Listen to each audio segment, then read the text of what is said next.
미국 대법원이 트럼프의 관세를 불법이라고 선언했습니다. 그런데 트럼프는 판결이 나온 바로 그날 오히려 관세를 더 올리겠다고 선언해버렸거든요. 전 세계 183개 나라에 관세 폭탄을 떨어뜨렸던 한 남자가 자기 나라 최고 법원한테 제동이 걸렸는데도 오히려 더 거세게 밀어붙이고 있는 겁니다. 대법원을 향해서는 터무니없고 멍청한 판결이라는 비난까지 날렸습니다. 심지어 대법원이라는 단어를 소문자로 적겠다면서 존경 자체를 거부했습니다. 법원이 멈추라고 했는데도 절대 멈추지 않는 대통령, 그리고 그 와중에 전 세계가 휘청거리고 있는 상황, 도대체 무슨 일이 어디서부터 어떻게 꼬인 건지 처음부터 끝까지 풀어보겠습니다. 이 이야기를 이해하려면 먼저 트럼프가 왜 관세에 이렇게까지 집착하는지를 알아야 하는데요. 사실 트럼프는 대통령이 되기 훨씬 전부터 미국의 무역 적자를 엄청나게 심각한 문제로 봤던 사람이고 미국이 전 세계한테 돈을 뜯기고 있다고 생각했던 거거든요. 무역 적자라는 건 쉽게 말해서 미국이 다른 나라한테서 사오는 물건값이 파는 물건값보다 훨씬 많다는 뜻인데요. 트럼프 입장에서 보면 미국이 매년 수천억 달러를 다른 나라한테 퍼주고 있는 것이나 다름없는 상황이라는 거죠. 전통적으로 공화당은 자유무역을 지지하는 정당이었거든요. 무역 적자가 있어도 그건 미국 경제가 강해서 소비를 많이 하는 거라고 봤는데 트럼프가 등장하면서 이 흐름을 완전히 뒤집어버린 겁니다. 2024년 대선 때도 내가 당선되면 수입품에 높은 관세를 때려서 미국 경제를 살리겠다라고 공약했는데요. 심지어 중국산 제품에는 60%에 달하는 관세를 부과하겠다고까지 했습니다. 이게 허풍이 아니었던 거예요. 2025년 1월에 취임하자마자 가장 먼저 중국과 캐나다, 멕시코를 겨냥했는데요. 이때 내세운 명분이 독특하게도 이 나라들이 마약인 펜타닐이 미국으로 들어오는 걸 제대로 막지 않고 있다는 거였습니다. 마약 문제를 무역 문제랑 연결시킨 거죠. 이걸 근거로 국제비상경제권한법이라는 법을 꺼내들었는데 줄여서 이파라고 하는 이 법은 국가 비상사태가 터졌을 때 대통령이 외국과의 경제 거래를 통제할 수 있게 해주는 법이거든요. 1977년에 만들어진 법입니다. 중요한 건 이 법 어디에도 관세라는 단어가 한 번도 등장하지 않는다는 거예요. 원래는 적국의 자산을 동결하거나 경제 제재를 가하라고 만든 법인데 트럼프가 이걸 완전히 새롭게 해석해서 관세 도구로 활용한 겁니다. 그러다가 2025년 4월 2일 트럼프가 직접 해방의 날이라고 이름 붙인 날이 왔는데요. 이날 트럼프는 전 세계 183개 나라를 대상으로 상호관세 목록을 공식 발표하면서 역사상 전례 없는 관세 전쟁에 서막을 올렸습니다. 상호관세라는 건 나라마다 다른 세율을 매기는 건데 기본적으로 모든 나라한테 10%의 관세를 붙이고 거기에 추가로 나라별로 다른 세율을 더 얹은 것이었거든요. 한국은 무려 25%, 중국은 그보다 훨씬 높은 145%까지 맞았습니다. 이 관세의 학문적 배경에는 스티븐 미런이라는 사람이 있었는데요. 백악관 경제자문위원회 위원장인 이 사람이 쓴 보고서가 트럼프 관세 정책의 설계도나 다름없었습니다. 관세로 환율을 움직이고 무역 시스템 자체를 재편하겠다는 야심찬 구상이었거든요. 트럼프의 논리는 이랬어요. 미국이 다른 나라한테 엄청난 무역 적자를 보고 있고 이건 국가 비상사태 수준이니까 이파를 써서 관세를 매기겠다는 건데 역대 미국 대통령 중에서 이파를 관세에 활용한 건 트럼프가 처음이었습니다. 미중 간 관세 전쟁은 특히 격렬했는데요. 미국이 중국산 제품에 145% 관세를 매기자 중국도 미국산 제품에 125% 보복 관세를 때렸고 이 두 나라의 싸움이 전 세계 공급망을 뒤흔들면서 다른 나라들까지 줄줄이 피해를 봤습니다. 그런데 이 관세 폭탄이 떨어지자 정작 미국 안에서 거센 반발이 터져 나왔는데요. 가장 먼저 움직인 건 미국의 중소기업 5국과 12개 주 정부였습니다. 관세라는 게 결국 미국 수입업자들이 내는 세금이라서 이 사람들이 직접적으로 피해를 봤거든요. 트럼프는 관세로 다른 나라한테서 돈을 걷어들이고 있다면서 자랑을 했지만 실제로는 그 돈을 내는 건 미국 기업들이었고 기업들은 그 비용을 물건 가격에 얹어서 결국 미국 소비자들이 떠안는 구조였던 거거든요. 실제로 미국 의회 합동경제위원회 보고서에 따르면 관세 때문에 미국 가정이 2025년 한 해 평균 약 1,200달러, 우리 돈으로 약 170만 원의 추가 비용을 부담했다고 나왔는데요. 특히 의류나 신발 같은 생활 필수품 가격이 크게 올랐습니다. 예일대학교 분석에서는 관세로 인해 물가가 단기적으로 1.8%나 올랐고 저소득층 가구는 연간 1,300달러의 소득 손실을 입는다는 결과가 나왔거든요. 미국 우선주의를 외치면서 정작 미국의 가장 약한 사람들을 때린 셈이 된 겁니다. 결국 피해를 본 기업들이 대통령한테 이파를 근거로 관세를 매길 권한이 없다면서 법원에 소송을 걸었고 2025년 5월 28일 미국 국제무역법원에서 첫 번째 판결이 나왔는데요. 결과는 트럼프 행정부의 완전한 패배였습니다. 법원은 이파는 대통령한테 관세를 부과할 권한을 주지 않는다고 딱 잘라 말했고 상호 관세를 무효화하면서 앞으로도 이걸 다시 시행하지 못하도록 영구적으로 금지하는 선고까지 내렸거든요. 트럼프 입장에서는 날벼락이었죠. 법원이 특히 주목한 건 이파라는 법에 관세나 수입세라는 단어가 단 한 번도 등장하지 않는다는 점이었는데요. 대통령이 수입을 규제할 수 있다는 조항을 관세 부과까지 포함하는 것으로 확대 해석하는 건 무리라고 판단한 겁니다. 트럼프 행정부는 당연히 이 판결에 불복해서 항소했는데요. 2025년 8월 29일 연방항소법원에서도 7대4로 1심 판결을 그대로 유지하면서 또다시 졌습니다. 남은 건 대법원이라는 마지막 카드뿐이었거든요. 법정에서의 싸움도 치열했는데요. 트럼프 행정부 측에서는 존 사우어 법무차관이 나섰고 소송을 건 기업 측에서는 오바마 행정부 시절 법무차관 대행을 지낸 닐 카티알 변호사가 나와서 팽팽한 법리 다툼을 벌였습니다. 드디어 올해 2월 22일 미국 연방대법원에서 최종 판결이 나왔는데요. 결과부터 말하면 6대3으로 트럼프가 또 졌습니다. 이 숫자가 왜 의미심장하냐면 지금 대법원은 보수 성향 대법관 6명과 진보 성향 3명으로 구성되어 있거든요. 보수 대법관 6명 중 3명은 트럼프 일기 때 트럼프가 직접 지명한 닐 고서치, 브렉 카바노, 에이미 코니 베런인데요. 이 중에서 고서치와 베럿이 트럼프한테 등을 돌리고 위법이라는 다수 의견에 합류했습니다. 반대로 트럼프 편을 든 3명은 클래런스 토머스, 브렉 카바노, 세뮤얼 얼리토 대법관이었는데요. 존 로버츠 대법원장이 170페이지에 달하는 판결문을 직접 작성하면서 관세 부과 권한은 의회에 있다고 못 박았습니다. 핵심은 명확했거든요. 세금이나 관세를 부과할 권한은 헌법이 의회한테 준 것이지 대통령한테 있는 게 아니다. 이파에는 대통령한테 관세를 매길 수 있다는 말이 한마디도 없다는 것. 상호 관세는 위법이라는 최종 결론이 나온 겁니다. 로버츠 대법원장은 판결문에서 대통령은 금액과 기간, 범위에 제한이 없는 관세를 일방적으로 부과할 수 있는 이례적인 권한을 주장하고 있다면서 이게 얼마나 위험한 일인지를 강조했거든요. 사실상 권력 남용이라는 경고였습니다. 여기서부터가 진짜 반전인데요. 보통 대법원에서 최종 판결이 나오면 더 이상 올라올 곳이 없으니까 거기서 끝이잖아요. 그런데 트럼프는 판결이 나온 바로 그날 백악관에서 긴급 기자회견을 열고 완전히 다른 법을 꺼내 들었습니다. 대법원 판결에 매우 실망했지만 좋은 소식이 있다면서 무역법 122조를 내세운 건데 이 법은 미국에 크고 심각한 무역 적자가 있을 때 대통령이 최대 15%의 관세를 150일 동안 부과할 수 있게 해주는 조항이거든요. 놀라운 건 이 법이 1974년에 만들어진 이후 한 번도 실제로 사용된 적이 없었다는 점인데요. 원래 1970년대 달러 위기와 환율 불안정 시기에 국제 수지 불균형을 긴급 조정하기 위해 만들어진 법이지 무역 압박용으로 설계된 게 아니었습니다. 트럼프는 이 법을 근거로 전 세계 수입품에 10% 관세를 매기는 행정명령에 즉석에서 서명했고 이 관세는 바로 오늘 2월 24일 0시 1분부터 공식 발효돼서 이미 전 세계 무역에 영향을 미치기 시작했습니다.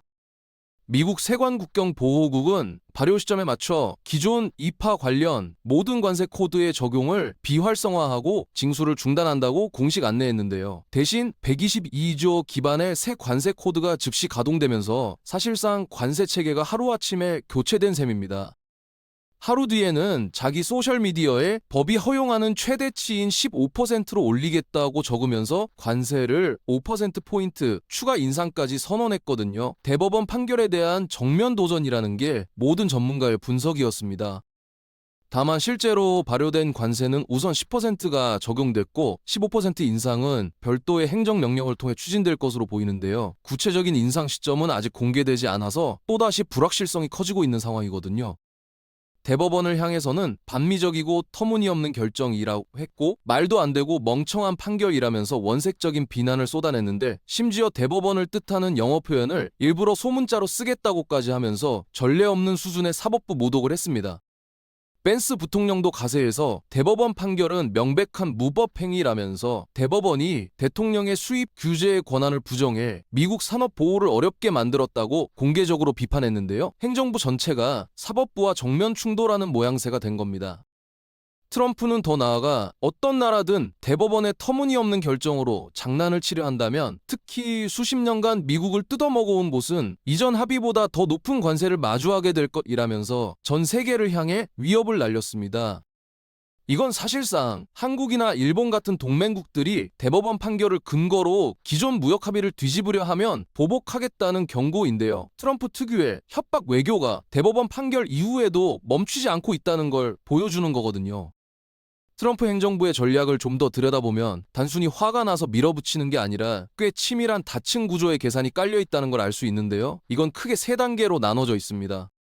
먼저 무역법 122조로 150일이라는 시간을 확보하는 게 1단계이고요. 그 사이에 무역확장법 232조로 품목별 관세를 확대하고 무역법 301조로 국가별 불공정 무역조사를 진행하는 게 2단계, 최종적으로 이걸 조합해서 새 관세 체계를 완성하는 게 3단계입니다. 232조는 국가 안보를 위협하는 수입품에 관세를 매길 수 있는 법인데요. 이미 철강과 알루미늄, 자동차에 적용하고 있고 여기에 의약품이나 반도체, 구리, 로봇까지 확대하면 이파 없이도 거의 비슷한 효과를 낼 수 있다는 계산입니다. 301조는 불공정 무역을 하는 나라한테 보복 관세를 매길 수 있게 해주는 법인데 제이미슨 그리어 무역대표부 대표는 판결 직후 대부분의 주요 교역국을 대상으로 301조 조사를 시작하겠다고 선언했고 이미 중국과 브라질에 대한 조사가 시작됐습니다. 다만 301조는 사전조사와 공청회, 판정 절차 등에 보통 수개월에서 1년 이상이 걸리거든요. 그래서 122조로 시간을 벌면서 동시에 이 절차들을 병행하겠다는 것이 트럼프 팀의 핵심 전략인 건데 과연 150일 안에 이걸 다 해낼 수 있을지는 미지수입니다. 스콧 베선트 재무장관은 122조에 232조와 301조를 결합하면 2026년 관세 수입은 사실상 변동이 없을 것이라고 자신 있게 말했지만 법률 전문가들은 122조 관세 자체도 소송에 휘말릴 가능성이 크다고 보고 있습니다. 왜냐하면 대법원이 이번 판결에서 단순히 이파만 문제 삼은 게 아니라 대통령이 의회를 거치지 않고 광범위한 관세를 부과하는 것 자체에 제동을 걸었다는 해석이 가능하기 때문인데요. 같은 논리로 122조도 공격받을 수 있다는 거죠. 이 모든 상황이 세계 경제한테 어떤 영향을 미칠지가 이제 핵심인데요. 놀랍게도 상황이 대법원 판결 전보다 오히려 더 불확실해졌다는 게 전문가들의 공통된 분석이거든요. 기존의 틀이 완전히 무너져 버렸으니까요. 판결이 나오기 전에는 적어도 상호 관세라는 정해진 틀 안에서 각 나라가 미국이랑 협상을 하면 됐는데 이제는 그 틀 자체가 사라져 버렸으니 트럼프가 다음에 무슨 카드를 꺼낼지 어떤 법을 쓸지 아무도 모르는 상태가 된 거죠. 한국만 봐도 상호 관세를 낮추는 대가로 미국의 3,500억 달러, 우리 돈으로 약 505조 원이라는 어마어마한 투자를 약속했었는데요. 관세의 법적 근거가 무너진 지금 이 합의의 운명이 불투명해지면서 정부도 긴급 대응에 나선 상태입니다. 청와대는 연방대법원 판결 내용과 미국 정부 입장 등을 종합적으로 살펴 국익에 부합하는 방향으로 대응하겠다는 입장을 냈고 21일에는 정책실장과 국가안보실장 주재로 합동대응회의가 열렸거든요. 그만큼 심각하게 보고 있다는 뜻입니다. 다만 자동차나 반도체, 철강 같은 한국의 주력 수출품들은 이파가 아니라 무역확장법 232조에 따른 품목별 관세로 묶여 있어서 이번 판결에 직접적인 영향은 적지만 301조 조사가 한국까지 확대되면 상황이 완전히 달라질 수 있습니다. 특히 최근 쿠팡 개인정보 유출 사건과 관련해서 쿠팡 지분을 보유한 미국 투자회사들이 한국 정부의 대응을 문제 삼아 트럼프 행정부의 301조 관세 조사를 청원한 상태거든요. 이건 한국한테 완전히 새로운 형태의 통상 위험이 다가오고 있다는 신호입니다. 한국뿐만이 아닙니다. 유럽연합도 미국이 자동차에 25% 관세를 매기면서 수출에 큰 타격을 받았고 독일 자동차 산업이 직격탄을 맞았거든요. 일본도 마찬가지로 자동차와 반도체 관세 문제로 미국과 긴장 관계가 계속되고 있습니다. 중국은 상황이 더 복잡한데요. 미국과 서로 100%가 넘는 관세를 주고받으면서 사실상 두 나라 사이의 무역이 크게 위축됐고, 중국 기업들은 관세를 피하기 위해 동남아시아로 생산 거점을 옮기는 공급망 재편이 빠르게 진행되고 있습니다. 결국 이 관세 전쟁은 단순한 미국 대 세계의 싸움이 아니라 전 세계 공급망과 무역 질서 자체를 뿌리부터 흔들고 있는 건데요. 기업들은 어디에 공장을 세우고 어디서 부품을 조달할지를 처음부터 다시 고민해야 하는 상황이 된 겁니다.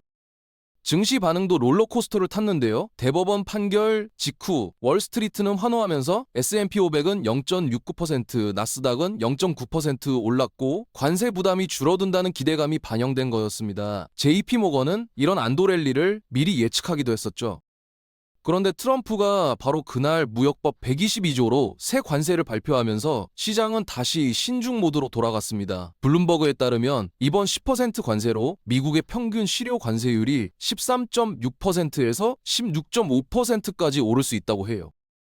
골드만삭스는 관세 정책이 유지될 경우 2026년 소비자 물가가 현재 전망보다 0.7에서 1.1%포인트 더 높아질 것이라고 내다봤는데요. 미국 연준이 주시하는 물가 지표가 이미 3%를 넘기면서 금리 인하 기대감도 사실상 꺾인 상태입니다.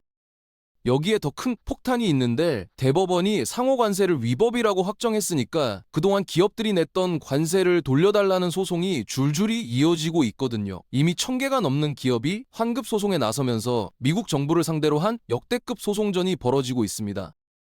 환급 규모가 최대 1750억 달러, 우리 돈으로 약 254조 원에 달할 것이라는 추정이 나오고 있는데요. 미국 정부 입장에서는 이 돈을 다 돌려줘야 한다면 재정에 엄청난 타격을 받을 수밖에 없고, 이건 곧 세계 경제 전체에도 파장을 미칠 겁니다. 2026년 세계 경제 성장률 전망치도 이미 2.9%로 낮아진 상태거든요. 관세 때문에 미국의 실질 GDP 성장률이 매년 0.5%포인트씩 깎이고 있다는 분석도 있고, 전 세계 상품 무역량이 줄어들면서 모든 나라가 영향을 받고 있는 상황입니다.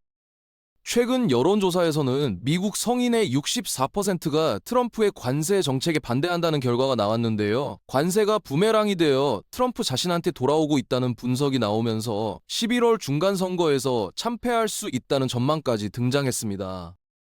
트럼프는 관세로 외국 기업들이 미국에 공장을 세우게 만들겠다고 했지만, 현실에서는 오히려 생산 비용이 올라가고 소비가 줄면서 투자가 위축되는 반대 효과가 나타나고 있거든요. 경제학자들은 이걸 자해적 보호무역이라고 부르고 있습니다. 모건 스탠리는 의류와 가정용품을 중심으로 2차 가격 정가가 2026년부터 더 빨라질 것이라고 경고했는데요. 수입 비용이 오르면 기업이 공급망을 조정하는 데 비용이 들고, 그게 다시 물건값에 반영되는 악순환이 시작된다는 겁니다. 결국 지금 벌어지고 있는 건 미국의 삼권 분립이 살아 움직이는 역사적 순간이라고 할 수 있는데요. 대통령이 아무리 강력해도 법을 넘어서면 법원이 제동을 거는 시스템이 작동하고 있고, 트럼프가 직접 지명한 대법관마저 헌법의 편에 섰습니다. 보수 우위 대법원에서 보수 대법관들이 보수 대통령의 핵심 정책에 제동을 건 건데요. 이건 단순한 법률 판단을 넘어서 어떤 대통령도 의회의 권한을 빼앗을 수 없다는 미국 민주주의의 근본 원칙을 재확인한 역사적 순간이라고 할 수 있습니다. 하지만 트럼프는 이걸 패배로 받아들이지 않고 오히려 대법원이 나한테 이전보다 더 많은 권한을 의도치 않게 부여했다고 주장하면서 라이선스를 통해 외국에 불리한 조치를 취할 수 있다는 의미심장한 발언까지 했거든요. 150일이라는 시한 안에 트럼프가 새로운 관세 체계를 완성할 수 있을지, 아니면 무역법 122조마저 위법 판결의 운명을 맞이하게 될지가 최대 변수인데요. 150일이 끝나는 시점은 대략 7월 말이고 의회가 연장을 승인해야 하는데, 민주당은 이미 반대 입장을 밝힌 상태입니다.